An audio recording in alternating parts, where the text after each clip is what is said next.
शालिनी करेगी। शालिनी जी। बिल्कुल। इस कड़ी सवाल जवाब की कड़ी में आगे बढ़ते हुए मेरा सवाल सूरज सर से है। सर, इस जो सबसे बड़ा मुद्दा चुनाव का जो रहा है वो ओल्ड पेंशन स्कीम है। तो सर, क्या आप कहेंगे ओल्ड पेंशन स्कीम और महंगाई के मुद्दे से भाजपा को क्या नुकसान होगा? देखिए, महंगाई का मुद्दा ऐसा है कि आज से नहीं, जब 1976 के बाद इलेक्शन हुए तब से महंगाई का मुद्दा हर चुनाव में हावी रहा है। और यहां एक बात और देखी गई है कि ये मुद्दा हर बार चुनाव में आता है। महंगाई की बात करें, हम बात करें कि भारत की जीडीपी की बात करें, जब बजट आते तो हर साल इस तरह की चर्चाएं होती हैं। और जो बात आपने कही ओल्ड पेंशन स्कीम को लेकर केंद्र सरकार वन रैंक वन पेंशन की स्कीम लॉन्च कर चुकी है। हालांकि वो अभी सिर्फ आर्मी के लिए है, लेकिन यहां एक बात ये जरूर है कि जब हम बात करते हैं वन रैंक वन पेंशन की, तो वन रैंक वन पेंशन की स्कीम चूंकि आर्मी पे आ चुकी है तो लोगों को भरोसा है कि यहां आ जाएगी। 2004 के बाद जिन लोगों की नियुक्ति हुई है, जिन लोगों को नौकरी मिली है, उन लोगों की स्थिति के लिए जो बात कही जाती है ओल्ड पेंशन स्कीम लागू करने की मांग की जाती है कि वो सब लोग ओल्ड पेंशन स्कीम क्या है? ओल्ड पेंशन स्कीम में ये है कि जो पैसा सरकार देती है उसके बदले में कर्मचारी से कोई पैसा लेती नहीं है।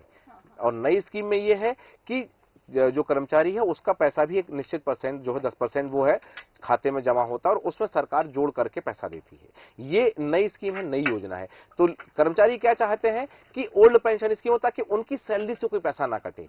लेकिन ये बात भारतीय जनता पार्टी की सरकार करें या फिर हम ये बात करें कि ब्यूरोक्रेसी, ये चीज जनता को या कर्मचारियों को सुझाने में या समझाने में अभी तक पूरी तरह से शायद कामयाब नहीं हो पाई कि जो नई पेंशन स्कीम है उस पेंशन स्कीम के तहत भी लोगों को फायदा होने वाला है। हालांकि यदि हम बात करें कि आज भारतीय जनता पार्टी की सरकार कह रही है कि कांग्रेस कह रही है कि हमारी सरकार आएगी तो हम ओल्ड पेंशन स्कीम लागू करेंगे।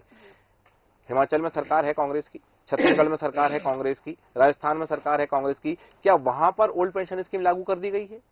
अभी वहां भी ओल्ड पेंशन स्कीम लागू नहीं की गई है। यही बात है कि आज कहा जरूर जा रहा है कांग्रेस के द्वारा कि हम ओल्ड पेंशन स्कीम लागू करेंगे, लेकिन लागू कब करेंगे, कैसे करेंगे, क्योंकि जहां सरकार है वहां तो नहीं कर पाए ना।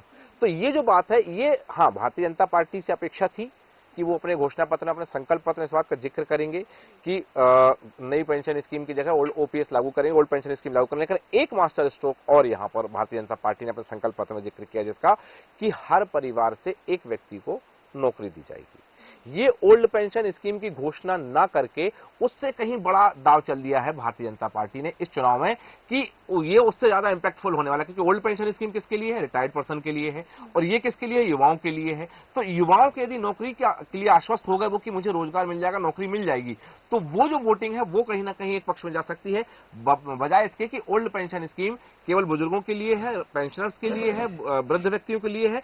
तो वो कितना कन्वर्ट होंगे? क्योंकि हो सकता है भारतीय जनता पार्टी के पास कोई योजना हो, क्योंकि ये चीजें ऐसे आनंद फानंद में घोषणा नहीं किया जा सकती हैं। उसके लिए प्रदेश सरकार का बजट क्या है, आय के संसाधन क्या है, कितनी पेंशन जानी है, और अब इसके बाद जितने लोग रिटायर्ड होंगे उनको उस पेंशन का कितने कितने दिनों तक भुगतान करना होगा, ये सारा खाका तैयार करना पड़ता है। हो सकता है आगामी दिनों में, क्योंकि पिछले 2018 के चुनाव में कहीं लाडली बहना योजना का जिक्र नहीं था, शिवराज सरकार में भारतीय जनता पार्टी के घोषणा पत्र में कहीं जिक्र नहीं था, लेकिन उन्होंने लागू की। तो हो सकता है कि आने वाले समय में यदि भारतीय जनता पार्टी की सरकार आती है, जनता उनको आशीर्वाद देती है, तो हो सकता है कि ओपीएस लागू करने के प्रावधानों पर विचार किया जा सकता है। जी बिल्कुल बिल्कुल सही कहा सूरज जी आपने कि भारतीय जनता पार्टी सोची समझी रणनीति के साथ आगे बढ़ रही है और आगे देखना दिलचस्प होगा कि इसके बारे में भारतीय जनता पार्टी ने और क्या सोचा है।